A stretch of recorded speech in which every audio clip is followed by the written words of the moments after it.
Енді ары жалғастырсақ, бізде енді ағайыншылық бір-біріне жылы көзқарас бар, жақсы араласатын, бір-біріне тірек болатын, бір-біріне бір жылы қарым-қатынаспен кездесіп, араласып, құраласып жүретін бізде бар ағайыншылық.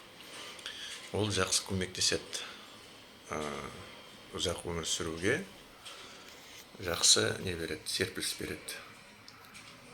Одан басқа ең көп құртатын адамды ол күнделікті стресс, күнделікті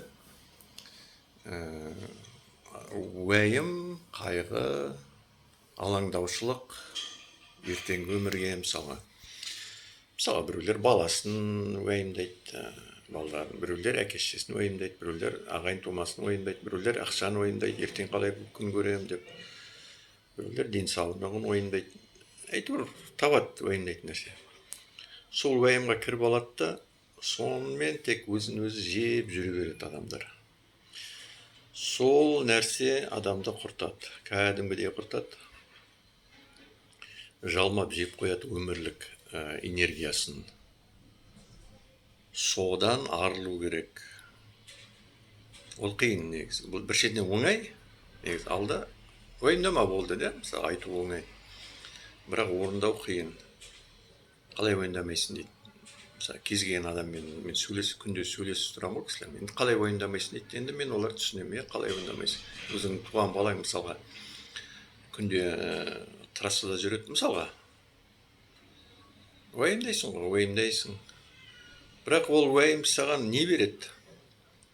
Сенің уайымдағаның сенің балаңа көмектесе ме? 1 грамм көмектеспейді.